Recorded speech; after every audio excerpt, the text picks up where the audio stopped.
Hello and welcome to Seven Latest Comic Stash. Top 5 New Things We Read 2022. So this isn't a list of things that came out in 2022. It's stuff that we've Oh, read it, which was new to us. it would be a short list, wouldn't it, if we were doing the best of 2022 as we have spent a lot of the year in the past, as I guess we do anyway. But yeah, as you say, it's stuff that we've read and we've either talked about on the show or just stuff that we've read outside the show that we've probably posted up on Twitter at some point in reading challenges and things like that. But that's not to say there won't be anything modern on here. But yeah, if you've come here for the best of the year, it's the best of our year. um, but before we go into our top 5, as is tradition, we go to Reading Corner.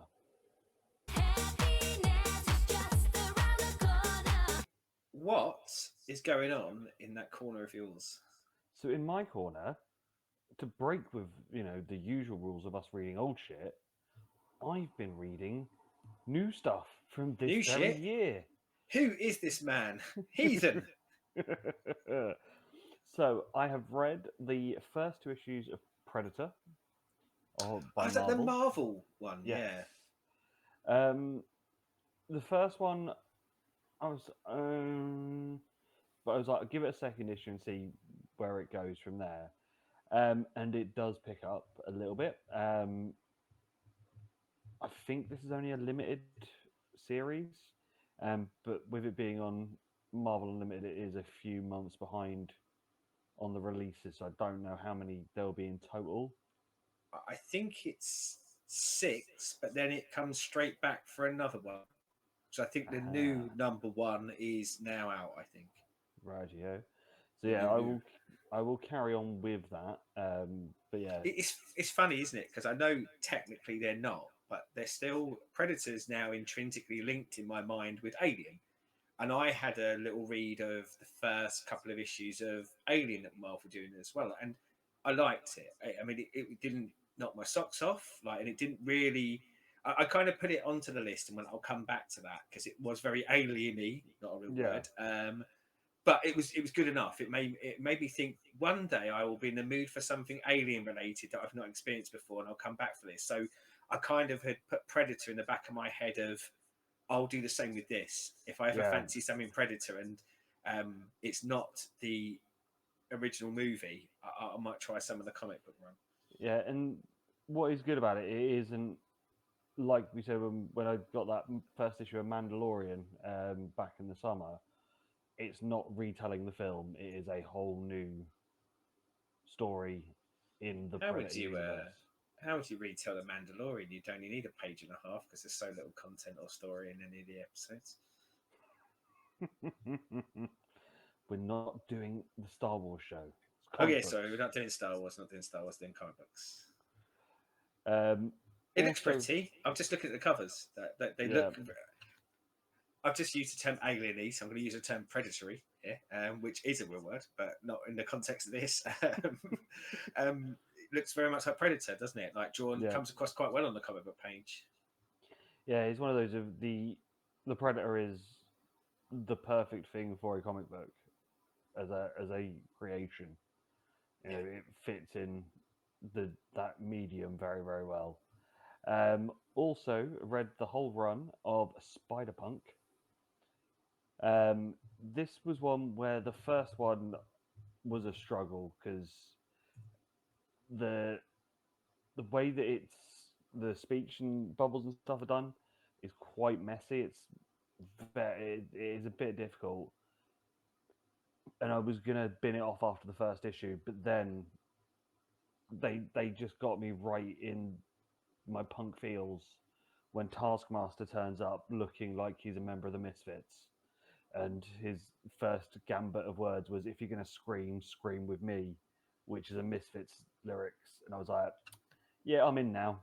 I think because my major experience with Spider Punk is going back to the Spider Verse crossovers in the comics where he's introduced, and I feel like, although it's been a while since I've read them, they do similar stuff with that as well.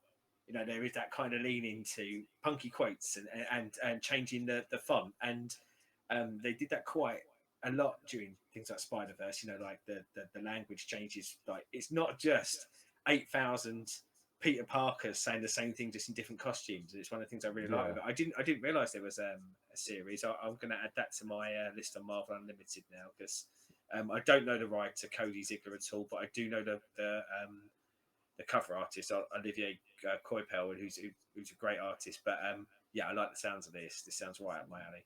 yeah, it is.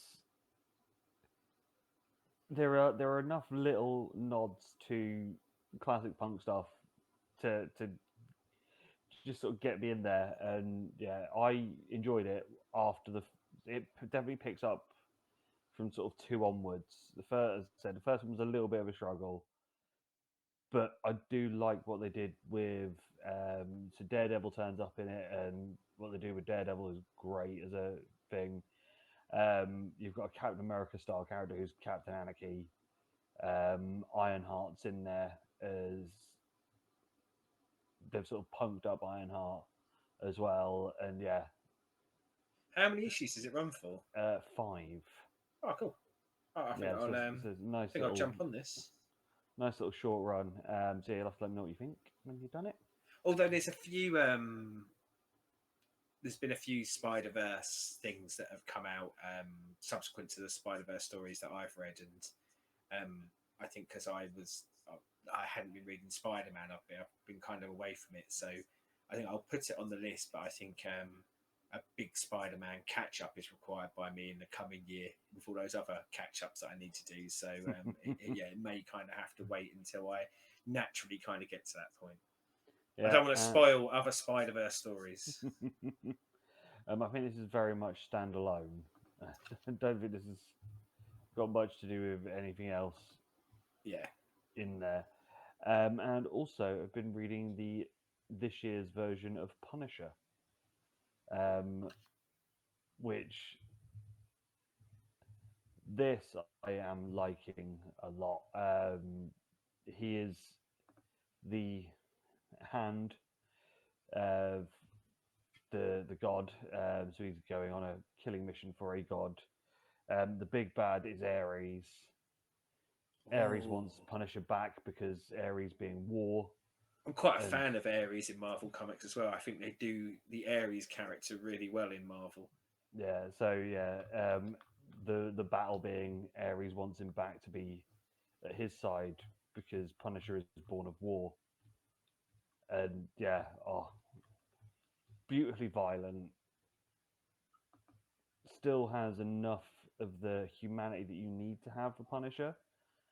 But yeah, oh, this was fucking awesome, and this one of those that I banged through the six issues that are up. I don't know if that's the whole run, but it's definitely the I end of think that it's an on. story arc. Yeah, I think it's an ongoing as far as I know, but of course, like dependent on sales, etc., etc. Whether it continues, and this is one that I have added to my list. There was a lot of hubbub about it before it came out because they changed his symbol, don't they? Yep. And there was a load of negative backlash to the symbol being changed. However, then when it started to come out, I started to hear really positive talk about the actual story and that it was good. So yeah, this is sitting kind of squarely in my stuff to get out with. And I think I've always said to you, I've got so indoctrinated now to like reading the trade.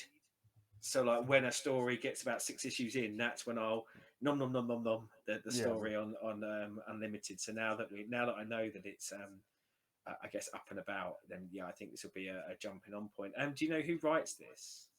2 seconds. Let me go to my Yeah, reading only because device. I was going to Google it, but of course you put in Punisher comic. There's been so bloody many of them, but yeah, I just can't off the Uh, top of my head remember who's on this one. Well, Chris is looking. I'll sing you a song. I won't, because my singing voice is horrible. it is Jason Aaron's, Jesus Suarez, and Paul Ascarta. Cool. I quite like a lot of well, most of the stuff I've ever read that Jason Aaron's written, I've been at least a moderate fan of, right the way up to absolutely love some of it. So yeah, yeah, I'll chuck that on, and that one I probably will get to a bit sooner because I don't feel like Punisher feels like a character you can jump in and out of. Yeah. You know, he's going to punish people, and probably the writer's going to have a slightly different take on it. But you don't probably have to know what the last writer's take was if you didn't read the last run of it, or what he's been doing in any other issues. So yeah, Yeah. that one will It's go been, to my list. with Punisher, you know why he's there. His wife and child are dead, so now he wants to kill everything, and he does so in a very punishing way. Yeah, and I mean, some of the more notable runs for me were things like the Garth Ennis run, where it leans very heavily into the gangster side, the serious side, with Garth Ennis humour. When I say the serious side, but more kind of not shying away from the violence and things like that. And I have seen a few people over the years trying to integrate him maybe more into the Marvel universe, and this sounds like an attempt at that with the Hand being involved in Ares, etc., etc. But yeah, I'll be interested because one of the things he's always struggled with me is the character is he's not a hero. No. I empathise with how and why he's doing what he's doing. However, I think it's really hard to follow someone because you kind of go, I don't really often feel like I've got someone to cheer for or something like that. So I think Yeah. he's a really tough character to write in a series of his own. So yeah, really interested to see what they do there. And as I say, Jason Aaron has oft been a writer who seems to have the tools to tell interesting stories. So I'll give it a go. So, what has been in your corner? Mine's a storyline. So it interweaves between three different series, but it's the Night of the Monster Men. So this was at the beginning of the New 52. I've been going back and reading. I think I just lied. It's not the beginning of New 52, is it? It's the beginning of Rebirth. One of the DC Yes, Rebirth. events, Rebirth. Yeah, and it's I've been going back and planning on going back through the whole of the Tom King Batman run, and I'd read the first trade, and then I kind of went, "What's next?" And it was Night of the Monster Men. So this has two issues from Tom King's Batman, number 7 and 8, two issues of Nightwing, which is number 5 and 6, and then Detective Comics, which is 941 and 942. Because even though obviously things were rebirthed in New 52, Detective Comics was keeping its big numbers Yeah. because when you're that close to 1,000, you're not going to throw that in the bin, are you? But I mean, it was interesting because this Monster Men theory, it had been hinted at in the first trade of Tom King's Batman. Like there's oft references to the Monster Men are coming or something is coming, and actually, when you go through this story, a lot of it calls back to stuff that happened in that first trade of Batman. So the Monster Men are monsters. So like they're big dragons and all this sort of stuff, but they've been mutated and they've been mutated by something that Dr. Hugo Strange has done. But you find out kind of through it is that they were characters from the first issues of Tom King's run, or had some links. They were on a Yeah. plane that blew up and things like that, and the bodies had been used. But I think it was good, and I say good kind of. I think if I'd have been reading Rebirth at the time, and maybe I was only reading Batman, this would have got me to pick up the Nightwing series and the Detective series because they portrayed them well enough and interesting enough. And in fact, if anything, I think to a large part, Nightwing was probably more interesting than Bruce was in this. And at the time, Detective is a team book, and it's actually Batwoman who's in charge of a team, and on the team they've got like characters who are relatively well known for hanging around in the Batman family, like spoiler, but also it's got Clayface on the team, and Clayface in a kind of face turn, to use a wrestling term, and yeah, it's made me interested enough to want to go and read that run. So I think I'll carry on through Tom King's Batman, but I've now added those Detective Comics issues I don't know how long that team runs in Detective. I think often the case with Detective is you get a creative team that runs for, let's say, 10, 15 issues. Yeah. And then it's either not selling as well as the main Batman title, or just someone else comes on and does something else with it. But yeah, it's a decent story. I think probably when I've gone back through all of the the whole of this Batman run, I feel like it potentially would be on the weaker end, but still good. Yeah, I reckon you'd like it the because thing it's is, got monsters. I do keep meaning to start the rebirth run, because randomly I have book trade free, Oh, um, yeah, I remember you said before. Yeah, but don't have the first ones. But obviously now we have it on there. I really should just sort of crack on. But it's one of those of, because at the minute I'm so sort of just like grabbing random bits and doing 6, 7 issue runs of stuff, and to sit there and go, no, I need to go balls deep into something massive yeah. is a But bit that's ominous.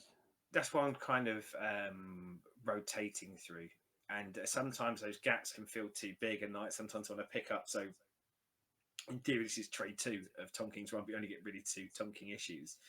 I don't know when I'll pick up volume three because I've got loads of stuff on the spreadsheet ahead of it now. But sometimes when I come back to it, I go, right, I might just need a little reminder of what the hell was going on. Yeah, So it's finding that balance between not burning out, as in not trying to read 150 issues in one go, but also not leaving that gap too big. But yeah, I like it. I like his Batman. I know I like his Batman. But yeah, this has got kind of the crazy. It's almost like a kaiju battle, although some of the monsters aren't that size. But like they escalate yeah, up in size, and there's a lot of stuff about kind of using weaponry that Bruce had in his towers. Sort of familiar stuff to what we've seen in probably other cataclysmic Batman stories along the way, but neatly done over the 6 issues, and I think kind of tied up in a nice bow. Although I think elements of what happens here will bleed into the other titles, because Gotham doesn't come out of it unscathed, etc., etc. aha. So it is now time It is time. for our top fives. So as I said, the rules are they have to be new to us Yes, in the bloody year of our rules. Lord Bloody 2022, rules. not new of the year of our Lord Yeah. 2022. Um, I have one honourable mention, and that is my favourite of the One Bad Day run from this very year of our Lord 2022, the Mr. Freeze one. Oh yeah, I Um, remember you mentioning this. this is a beautiful telling of the Mr. Freeze character, why he is what he is, and that he's not just a monster. But I believe it that because I think this is one of those ones that just read it. One of the things that I always liked about the character when they started to actually lean into using that origin is that I said earlier about the Punisher. I find it hard to sympathise. I find Mister Freeze easier to sympathise with. Um, However, you say he's not totally a monster, but he is. And I think that's the great thing about the character, isn't it? Is that as much you find yourself kind of going, oh, he's all right, really. And then if you look back and you kind of go, no, he's not, because he's done horrible things. He's not all right. He's irredeemable. But that origin or kind of the stuff that floats around there feels like there's a possibility that I could convince myself that he's redeemable and then irredeemable, redeemable. And I think, yeah, that kind of bounce back ping pong of how you feel about the character is one of the most compelling elements of him. But I have Yeah. not read this yet. We've said we're going to come back and do a kind of One Bad Day episode. We did One Bad Day Riddler, and then we're going to do the kind of like at the end. And from hearing you talk about this one, it is one of the ones that I am most interested to come back to. What is your honourable mentions? So my honourable mention was in my list, and then it was only just before we started recording that I remembered that I'd read it before, so it's a bit cheaty. And there is another one on this list. I'm confessing to you now, Chris, that I have read before, but I'm not having it taken out of the list because there's a reason why it stays in the list, even though I've read it before. But yeah, it was a recency bias. It was I talked about it on the Christmas show, so I won't go into it too long. But it was the sort of festive edition of Hawkeye, and I think it's such a wonderfully done singular issue. And I wondered how I was going to do this top five because There's been some great single issues I've read this year, and some great storylines I've read this year, and some great parts of storylines. And I thought there'd be a lot more single issues than there were, but this was a single issue that really stuck out in my mind. It's in a great run by Matt Fraction. It's a must read as a collective series. But if I could only pick one issue from this whole run, I think I'd pick this one. And I think we said this before. If I had a non-comic book reader in front of me and had to give them a comic book that I think could interest them into reading comics, this is the sort of comic book that I would pull out. So yeah, absolutely love it. But yeah, I've read the run before, so it couldn't make the top five, unfortunately. Boo the Ah, rules. the rules. So I will start, and my number five is from this very year, and it is Do a Powerbomb. Oh, haven't read this yet. Comics, add wrestling, add demons and evil, and also a big, massive fight with the other side too. This is beautifully drawn. It holds up on the wrestling parts of it. You know, the actual in ring wrestling looks really good. The guy that done it randomly was watching New Japan, so it has the action is very much of a Japanese style matches, Right up my alley. and beautifully written, beautifully drawn. It takes you on a journey. This is one of those ones where usually when I know there's a limited run, even if I'm buying them month to month, I will wait. Every time one of these dropped, I had to read it. And then when the new one came, I'd read the one before to then go into the new one. And then when I, sort of bubbling it up all the way through. And when I got to the final one, I did the whole lot. And it just tells a beautiful story all the way through. And yeah, you need to It's. get that trade in your life. I mean, when I heard about it, that was, and it's strange, isn't it? Because it's your other interests kind of interjected into this, and I heard wrestling comic done by Image, and I went, I really like the idea of this because I mean I've read some wrestling comics in the past. I think we've talked about kind of old school like licensed stuff and things like that. But The WCW ones. yeah, I just like the idea, and I'd read some WWE ones along the way, and I just like the idea of someone taking that world of wrestling and doing something with it, because it's rife, isn't it? Like if you're doing just in the ring stories, it's generally goodies versus baddies and things like that. But Yeah.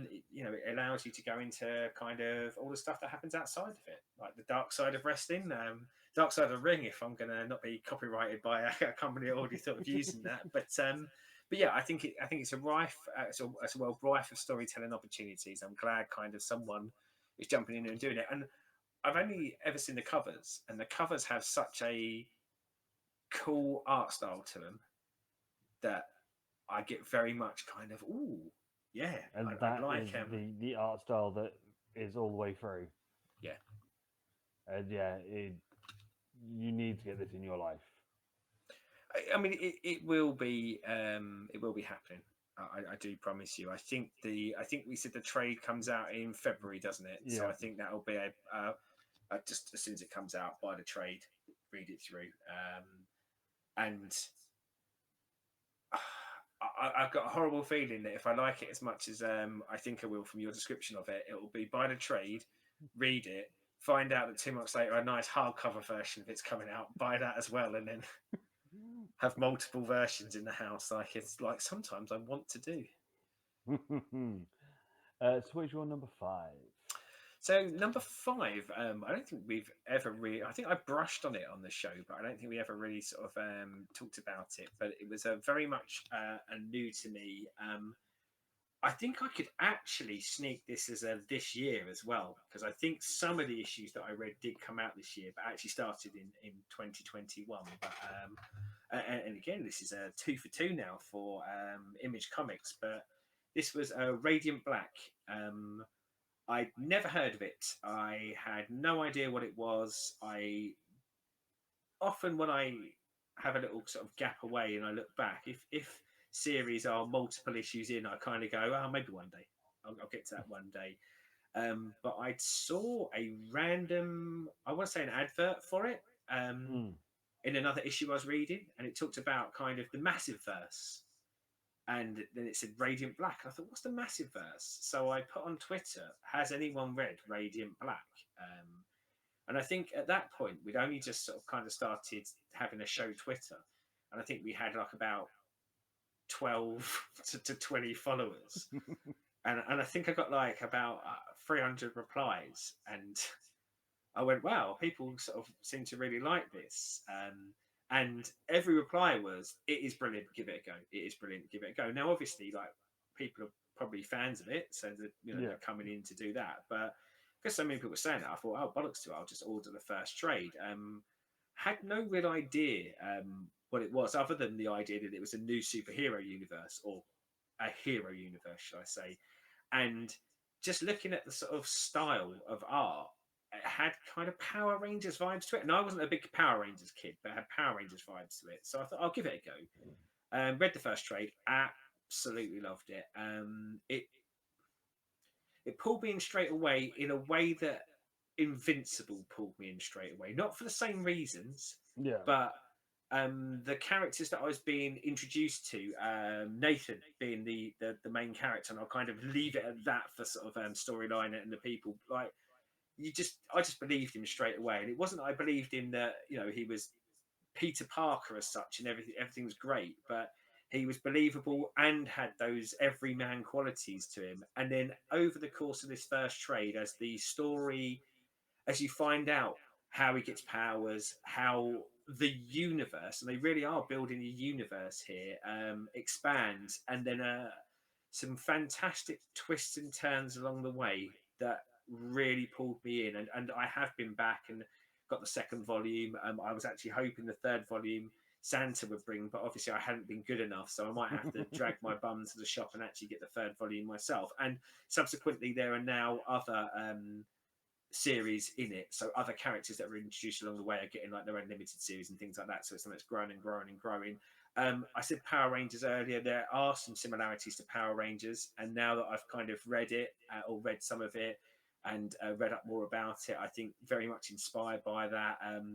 The writer Carl Higgins, I've recently read. He did 2 Ultraman series recently for Marvel Yeah. as well, and there's some of that sort of vibe to it as well. He clearly loves and reveres that stuff, and is integrating that into what feels like a more sort of kind of comfortable for me superhero world. But yeah, massively recommend it. Fantastic, You have fantastic. to get that my way. Yes, yeah, yeah. That There'll be a first care trade, don't give it a package read. coming your way, and a quick read as well. And I know that sounds silly sometimes. It almost sounds like it doesn't. It is chock full of beautiful art and it's chock full of content, but it's not exposition heavy. Like Yeah. so much of it is done in just the way the characters speak to each other rather than anything else. You pick it up, and it has nods to things that I guess we're all familiar with, so it helps carry the story along for us. And that Yes. was like the first 6 issues in the first trade. So yeah, the first arc, let's say, of Radiant Black. Nice. So my number 4, we're going way back to the 90s, and one of those that, for who I am and what I like, surprised me and many others that I'd never read this before. Trying to remember now. But I only got it last Christmas. The Crow. Oh yeah, I forgot you read that this year. Yes. We should probably all know the story of the Crow by now. It's been there for years and an amazing film. Eric Draven, vengeful, going after the people that killed his girlfriend. Beautiful black and white comic. It is stunning visually. All the story beats from that we know from the film are there. It is violent, but done in a way because of it being black and white all the way through. It just doesn't need that overexposure violence that you get in a Punisher or a Deadpool. Um, Violence with a purpose, isn't it? Like, yeah, and it's strange to say, like, kind of necessary violence, but it's violence that serves the story rather than violence for the sake of violence, isn't it? yeah, And I think you're right. I think that art style kind of we said about it when we talked about Walking Dead, didn't we? Of going, it's amazing how when you do something in black and white, it doesn't make it any less horrific, other than it feels less gratuitous, I yeah. guess. But yeah, it's one of those of I don't know why it's taken me 38 years, or I'm now 38, so it would have been what 28 years probably. 'Cause it was like mid Yeah, 90s to for yeah. me to read this. But yeah, I finally have, and it is one of my favorite things I've ever read. I mean, it sounds rightful to be in a top five if it's like one of the favourite things you've ever read. It'd be weird if it hadn't made your top five under the kind of that premise, wouldn't it?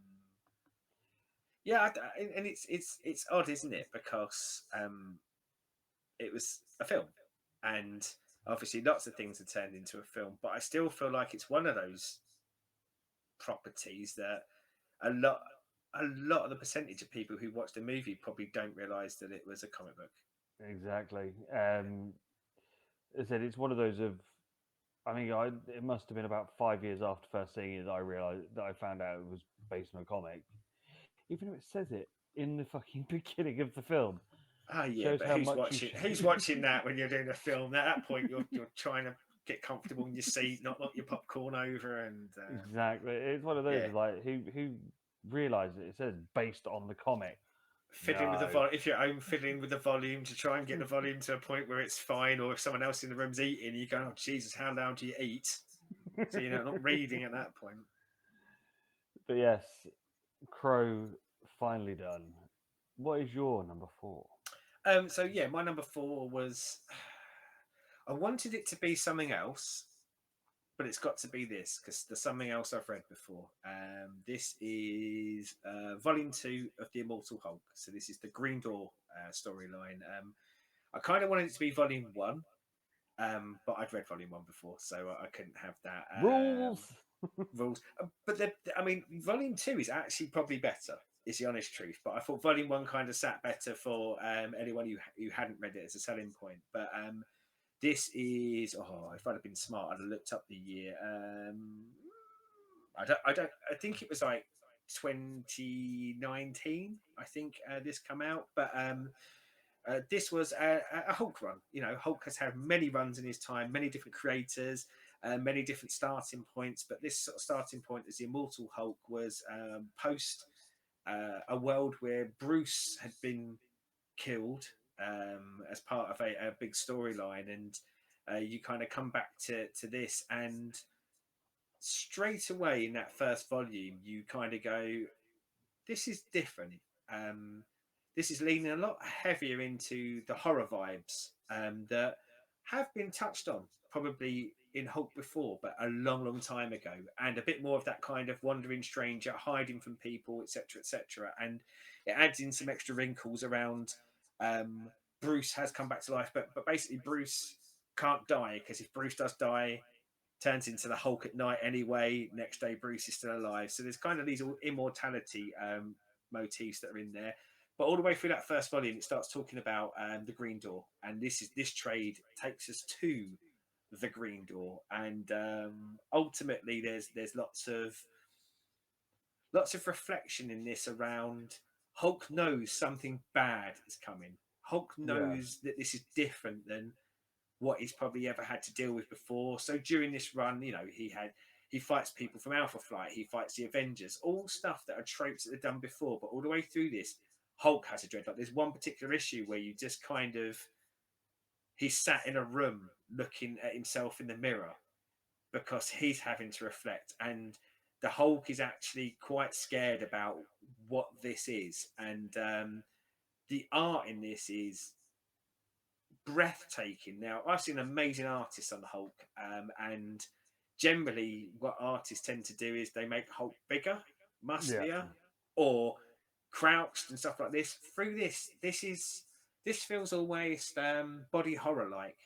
So for large parts of this, he might have muscles, but they're kind of all jagged and like rutting and sticking out. And there's lots of points where the transformation looks like something from a Cronenberg horror movie rather than what we're used to seeing in the Hulk.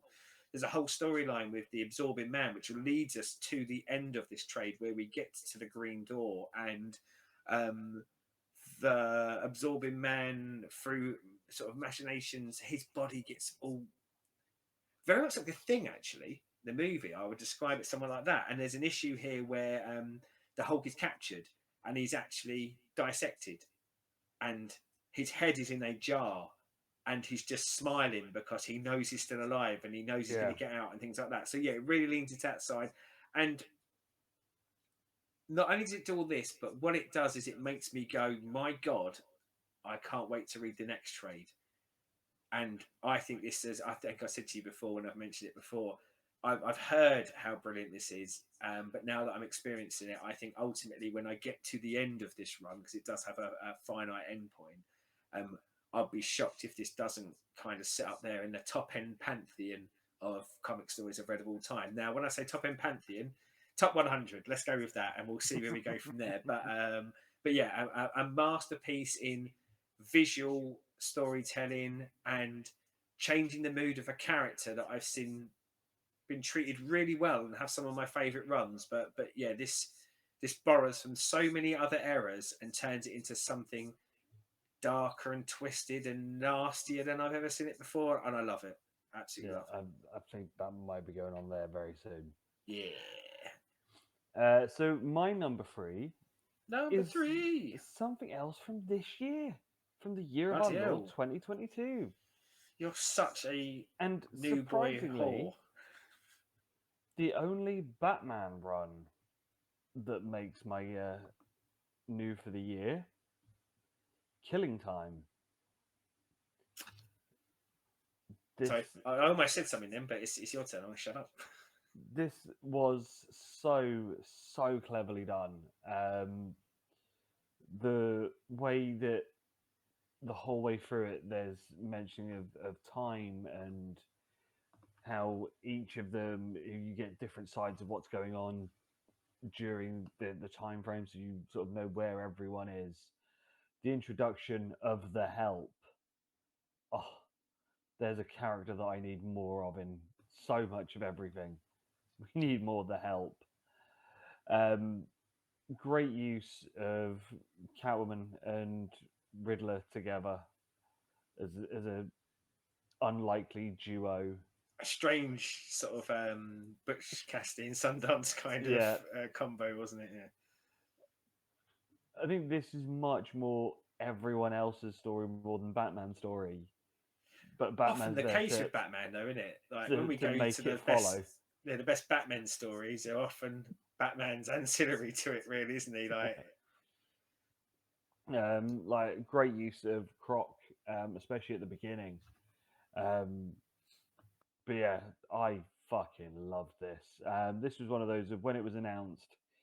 Obviously, your ears pricked up because it's Tom King. My ears pricked up when it went Tom King doing Batman and a 6-issue series. And yeah, this was great. I have reread this a couple of times this year, and if you think it didn't, the last issue was up what August, I yeah, think. yeah. So yeah, I've reread it the whole lot like 2 or 3 times since then. We'll put the link up to the show where we talked about it as well. But yeah, you're right. It's a relatively a quick read, 6 issues, isn't it? And I think it's Yeah, 6 issues that, in all honesty, just belts along at such a pace. I'm glad I read it in one go because I think I'd have been really frustrated if I was reading this monthly. Because I think we both read the first issue, didn't we? We went, yeah, "This is really good. We'll read it in one job lot after that," because yeah, I think it would have been painful that the monthly wait in between. I really enjoyed this. Like you, I thought it was really good. I am partial to Tom King. I like Tom King's Batman, and for me, I would describe this as a really, really good action movie.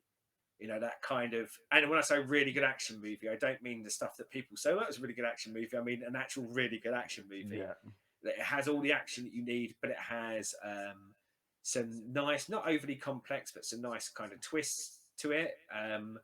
And as I say, the pace just goes at like it's a page turner from that yeah, regard. You kind of go, I want to see more. And spot on with the help. The help was in a world where Batman's already got a pantheon of bloody villains like no one else. Like how he's got another character now added into that mix that I really really want to read more of. I think it's time that Batman started to share those out a little bit. I think we might have to take some of his rogues away and give them to someone else for a little while to play with because he's got too many good ones. so what makes your number three? So my number three, I might be quite scant about because it's your Christmas present, which you do know what your Christmas present is. I know this, but I don't know whether you've read your Christmas present yet. No, I haven't read it yet. I've been busy So at work. well, and it's not because I'm putting any pressure on you to read it, but I kind of don't want to spoil it too much, and probably because you've got it, if you like it, we'll maybe do a show a bit later on it. So I will skim through it, but it's the many deaths of Layla Starr. This was this jumped to my attention because of the writer. I've been hearing loads of stuff about Ram V as a writer, and I'd heard he'd taken over Swamp Thing, which almost made my list for DC, and I love a bit of Swamp Thing. But I thought, well, let's see what else he's done before I jump into kind of the DC stuff. I think this is possibly even before DC Universe Infinite launched in the UK because that was only this year for our people who aren't UK. And I saw this trade, and so I thought, I'll just buy it, see what it's like. This absolutely knocked my socks off. This was beautiful to look at, beautiful in story concept. I think the subjects that it's tackling and the way that it does it is I'm going to go masterpiece for this. I think it's a masterpiece of creation, and it's a five. I think when it's released, I think it's 5 issues, and it's one of those. I said it earlier. I would give this to a non-comic book reader. If it was someone who only ever would read novels and would maybe turn their nose up at comic books as an art form, I Yeah. would hand this to them and say, "There you go, like, have a read of this and see what you think." And I think it would change a lot of people's minds about what comic books can be for and what they can do. But yeah, I'll kind of leave it there because you've got to read it, and now I've overhyped it. So when you read it, you'll go, "What are you talking about? This is toss." But no, I think it's absolutely amazing. For anyone out there who wants to know more about it, we will either do something in the future, or if, in all honesty, if you read it, it doesn't vibe with you, just let us know, and I'll do something separately. I think on this because I really think it's worth the attention. Yeah, I have a week off in January, which is when I'm gonna catch up on stuff, and that's where it's penciled in to be read. Because I don't like taking books with me to work when I can take the No, iPad that's and fair it's enough. easier. But So as I say, I didn't want to kind of belt into like all of the spoilers for what happens in the story, and you go, "Oh, thanks for that. I'm about to read this, you prick." but no, we will cover it more when I get to it. What's your number two? We are up So to number two, aren't we? we are. Good, because I thought I So miscounted then. my one and two, there is a fag paper between these two, but these Oh two well, are let's be a honest. country mile Between ahead your of. one and two, there's not just a fag paper. There's our worst of the year as well in between those two. There is Yeah, that we will mention in a bit, but yeah. these two were so far ahead of everything else, and the only reason this is number two is we haven't finished it. My number two is the first two trades of Sandman. Cheater, two trades, outrageous. Well, technically for me, it's one book because I've got the new special editions. Yeah. No, This is sorry. amazing. Both technically, so I would call them trade one and two, so it makes it a bit easier because obviously you've got the Dollhouse and the Preludes. If we were doing single issues and just doing as a top five, these would be one and two. and in fact, there'd be a joint one because I can't fight between the two of them. The diner and the 100 Years pub. These are two of the best things I have read ever. These two issues as a standalone issues. As I said, the only reason this is not higher is because I haven't finished it. Whereas my number one is a complete story that I've gone the whole way through. At least I know what your number one is now. This is fucking amazing, and I can't wait to carry on with this and do more shows for the rest of our Sandman run. And we are going to, aren't we? You know, we are. I know we said this on the Sandman episode, and I'll try and link both of them if I forget to do two at once. But we're both in the Sandman Hall now, aren't we? We're at the very least going to do this whole roller run of Sandman, and I can imagine as there'll be other stuff on DC Universe Infinite, we will probably then start to tinker into the wider Sandman universe afterwards. But yeah, we are here for the whole of the Sandmans. Yes. So what makes your number two? So yeah, my number two is the Nice House on the Lake. This is DC Black Label, and I almost said Vertigo. Vertigo doesn't exist anymore, and but this damn well would have been on. This would have been a Vertigo series if Vertigo still existed. It's James Tinian the Fourth is the writer, and Alvaro Martinez Bueno is the artist. I only read this because I was riding home in a car with my missus, and I went onto I can't remember what a comic book site of some sort, and I looked up sort of trades that had just released, and I think there were five, and I numbered them in my head 1 to 5, and I said to Andrew, pick a number 1 to 5. She picked up, let's say it was 3, and number 3 was the Nice House on the Lake. So I just ordered it because I wanted to do something like we do with our Pop Culture Reacts. I wanted to grab something that I just hadn't been planning to read. So I Yeah. grabbed that. It got delivered, and it's one of those where about 2 to 3 pages in, I just went, "Yep, I'm here. I'm here for the whole length of this." And I believe it will ultimately run 12 issues. So there are 6 to come, which I think have been fully released now, but aren't out as a trade yet. So I haven't read the full So story as I yet. say, I But think it's all on DCU because no, it hasn't finished on DCU yet because that's what I'm waiting for. ah, Yeah, it is a horror story. Um, there's a man who lives in a house on a lake, and it's very nice. It does what it says in the title, but ultimately, it's about a guy, and he invites people to his nice house on the lake for a party. And during the course of that party, you kind of get vibes of the relationships between these people, and you know, there's been some good times, there's been some bad times. You get like a few flashbacks here and there, early doors about some conversations that might have happened, and then the world ends, and they're the only people left alive in this house on the lake, and possibly the person who got them in the house on the lake is the person who ended the world, and then the story goes from there. And it is I'm in. a page turner. And when I read this, they were on a hiatus. They were having a gap between this and the second part of it.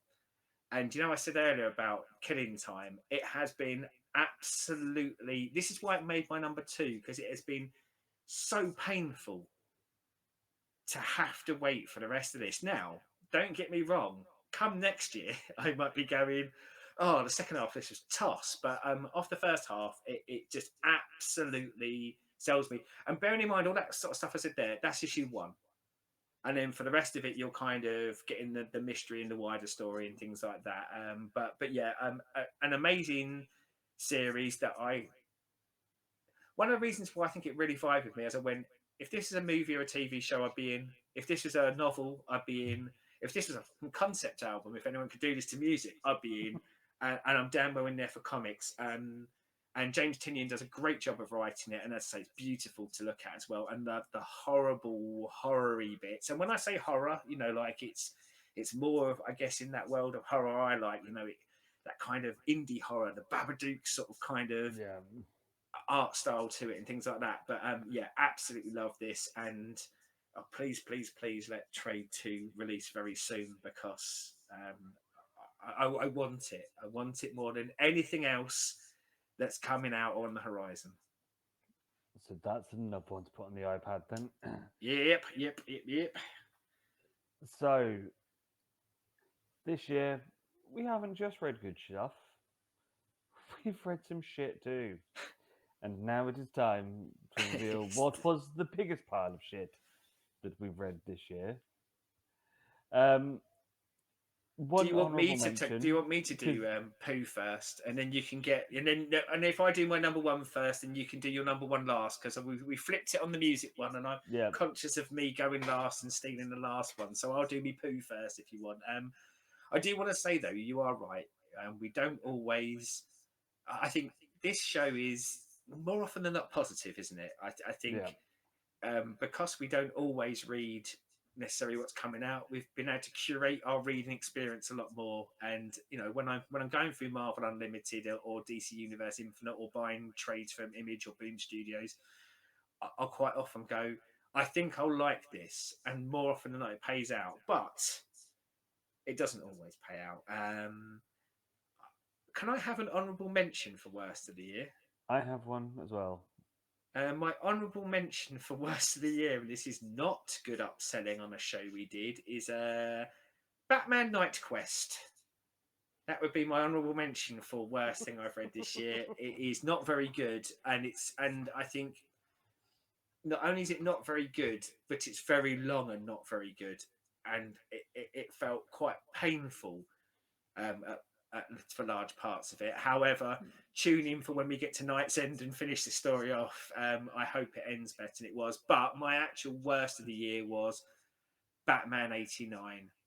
This was awful. This was so bad, so badly written, so badly drawn, and bearing in mind, it was based off of material that we like. I mean, we've got a Batman '89 show where we talked about how much we loved the movie, and post Batman Returns, we got terrible movies, and someone said, "Do you know what? Wouldn't it be great if we undid that unholy mess, which was the movies that come out of it, and we did a comic book where we let one of the original writers say what would have happened next." I never thought I'd live in a universe where I went, do you know what? I'm glad they didn't make this into a movie. I'd rather have the shitters that we had after Batman Returns. That's how bad this was as a comic book. It's I could see it being. I imagine it sold well because it's got Batman on it and it's got Batman '89 on it, and I think there's some curiosity on it. But if you haven't There's read it, people like me that pre-ordered it because I was excited by the concept. yeah, I'd say if you haven't read it, I implore you, don't. Even though it's free if you've got DC, well, it's free in your subscription. If you've got DC Universe Infinite or Ultra, don't give them the satisfaction of seeing you swipe onto it. It's terrible. So I have two honourable mentions. One of them is Batman '89, Yes. but for me, it's a more personal kicking in the tits because of how much I was waiting for this when I first saw it announced and was like, I'm all over this, and it just disappointed me. The other one was what you brought me for Halloween, the Avengers Halloween special. But both of those are nowhere near as bad as my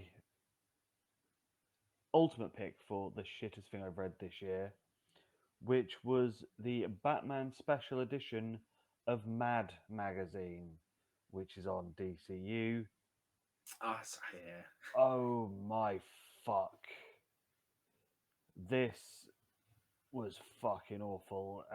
They take each version of the film of the Batman's and do a mad, kooky story with the characters and retelling things, and it was dull. It wasn't funny. It looked like shit and a waste of the 40 minutes that it took me to read through it all. It's time I will never get back. See, funny enough, when you mentioned the Avengers Halloween special, we'd actually mentioned it before the show. It didn't even come close to me for worst of the year because I didn't really have any expectations of it anyway. And weirdly enough, I did think there was two stories that weren't too bad, although it's not good. Don't read it. Um, but because I expected it to be bad, it kind of lived down to my expectations. And there's a part of me when you said your worst of the year was the Mad magazine of the Batman movies. The first thing that went through my head is, "Oh, what do you expect? Of course, it's gonna be toilet." So, like, I'm not entirely sure. But I I wasn't. sympathise with you because there was a choice not to read that, and I think that was a sensible choice. It was just. I don't know why. It was just like, oh, people. This Mad magazine has been going for 60 years. It should have some form of reason that it carries on in existence. I Yeah, don't know who this is for. I don't know who buys it or who likes it or who finds it funny. It has no rhyme, reason, or purpose and I needs to be guess if we look for burned. silver lining now, though, we know who it's not for, and that's you. So I guess it saved you from ever going down that road ever again. Whereas Yes, I don't think I've learnt my lesson with Batman 89 because I have said to you, I do want to read Batman 66, Superman 78, and whatever the Wonder Woman one is. I can't remember what year Wonder Woman was, but 77, I think. yeah, it hasn't put me off of those. Although I haven't read them yet, so maybe it's maybe wary enough not to jump into them. Batman 66 is good. I hope so. If it's anything like this, I've I'll be read, I livid. have the first trade and I told you about it. It's great. I know, but you bought this as well, so I'm starting to. You read Batman Mad magazine. Now I'm starting to second guess your choices. I'll be honest. So, what is your number one new read of 2022? So numero uno for me, and we are going back to the late 80s, early 90s. And it is your number two, but for me specifically, it's the second volume. A Doll's House was my number one of the year. We did a show on this. We did a lot about why and how much we loved it, and for me, that really wasn't hyperbole. I loved this, and I thought about it a lot since we've read it and I haven't read the next volume yet, but I keep partly because I keep just wanting to think about this. I want to think about how beautifully crafted the length of this story was, and you mentioned it earlier, the 100 years storyline being in there, the dream issue where you follow the dreams of the people who live in the effectively Doll's House, and I think it's a masterpiece. I think it's a masterpiece of literature. I don't know whether this series gets better. I don't see how it can, but I guess there's a challenge to throw out. But I,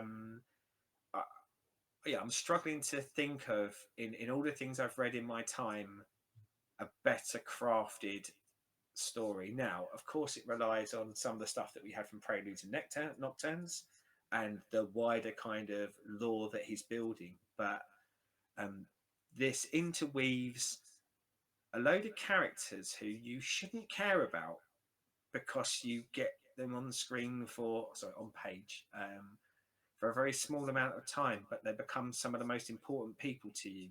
And that's not only for good reasons, like the bad ones, you hate them, but it's done so quickly and so simply and so effectively that you build who they are in your head. You've filled out their story, and it more often than not pays off in the way that you expect it to. Neil Gaiman is often kind of applauded for being a genius, but if every other thing he ever does or did um, was put on a fire and just this retained, he'd still be considered a genius in my eyes. This is possibly. I'm not going to say my favourite thing ever because I think favourite's slightly different, isn't it? You know, some things resonate you for other Yeah. reasons, but I think as a singular comic book story told over 7 issues, isn't it? This is possibly the best I've ever read. It would even knock off things like Killing Joke from the best I've ever read. The As I said, the only reason it's my number two is because I haven't finished it and I don't have the complete story. Come back to us next year when we finish Sandman and it's then both our number ones and we're waxing lyrical about it. Don't be surprised. I mean, it will take a lot though. It will take a lot for anything in all of the other trades. And you know, I said there's almost a challenge of going Yeah, when I love this singular story this much. I'll be amazed if it ever hits this peak again. But maybe it does, and maybe I'm in for an absolute treat. But I mean, even if it peaks here and everything else is preludes and nocturnes level, I'd still be like, wow, this is amazing. But yeah, it'd be interesting when we get to the end of it, probably to do that of going like, what's our highlights from it. But yeah, for me, I'll be shocked if anything it does topples this as my favourite storyline of Sandman. So genius and beautiful is that. My number one I think I'm gonna be a happy boy in a minute, aren't I? When you say you're number one. came to me as a gift last year. Came to me as a gift from you last year. Hello. It is Vision by your boy Tom King. Um, go back and watch the episode. We waxed lyrical about this for nearly 2 hours. It's one of the This, great things about doing this show is because I sent that to you and we said we were going to do an episode on it. It meant that I got to sneak another reread of it in again and remind myself about how much I loved it. yeah, this. When you said this is your favorite thing ever, I was like, go on then, impress me. Because, Yes. I'm one of those. And it did. It was amazing. The whole story is just beautiful. The character development of Vision with the kids and his wife going through all the way from trying to fit into Middle America, finding out that he's better than that and doesn't need to, and then that turn at the end where it's just like he just wants to. He wants to just Yeah. be a human, but he knows that he can't. And it's not just Vision's story. It's the kids. It's Yeah. the wife. It's the dog. It's Um, us. I yeah, think that's the reason why, and you know, like certain things will resonate with certain people for certain reasons. But the thing that I loved about this, from the first read to the last read, is that for me as a human being, it just speaks to me, and it speaks to me in that way of going all of those thoughts and feelings that he goes through. We've all gone through, but not necessarily been a robot going through them. But you know, we've all had those moments where we want something, or we think we want something, or we see something and that looks ideal. So we actually change ourselves to try and do that. And maybe we bring other people with us who are reluctant or maybe seeing the mistakes that we're making, but realize that you kind of have to make those mistakes. And, you know, that kind of that story where you let part of yourself go to fit in, let's say. But actually, you didn't never needed to because you were right in the first place. And I guess right is the wrong term. You were fine in the first yeah, place, and actually, maybe the world could learn as much from you as you can learn from the world. And you know, every time I go back to it, I it's not like I necessarily see something in the corner of a panel that I never saw before, but I think every time I reread it, I learn more about myself through resonate. reading it. Something will Yeah, resonate in it yeah. each time. Um, Oh, gorgeous to look at as well, and it's and got a yeah, dog in it. it's so Let's not forget pretty. it's got a dog. It makes it into my top five of all time. Yeah, It's not toppling number one, but it's in my top five of all time. as is Dollhouse as a single. And Um, I think one of the things that it does, and one of the reasons why I love the comic books, is if you took the stereotype of comic books and if you took the stereotype of superhero comic books, you know what I said about putting a copy of The Many Deaths of Lady Star in someone's hand who you know would probably reject comic books just as a theory. yeah, I think even more so with the vision, you could go to someone who has rejected superhero comic books um, because maybe they've just seen some of the movies, which don't tend to ever get as kind of I say heavy, but as poignant as meaningful. this, yeah, Yeah, and go read this and tell me what you think after that. And I think it would be a game changer for so many people, whilst not hiding away from its superhero-ness. yeah, You know, it talks about things that have happened. It doesn't pretend stuff didn't happen, and it kind of leans into that and integrates that in, and still makes it. It's almost within a universe, but could not be in that universe, but has to be in that universe because there are story beats that make it worthwhile. But yeah, it transcends the part of the genre that it plays in for me, and I think that's what is so impressive about it. yeah. But as I said, if you want to hear us waxing lyrical about it properly, Yeah, go back and listen to the Vision show that we did earlier this year. and read it if you haven't. You know, say this Yeah, about Sandman as well.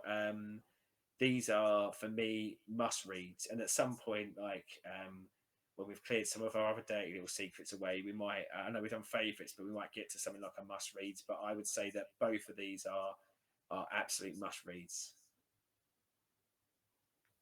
so it's that time to like, subscribe, ring the bell, do all that. Down there, Tell us your favourite things from this year that you've read. yep. Again, doesn't have to be new, as No, obviously no. ours aren't.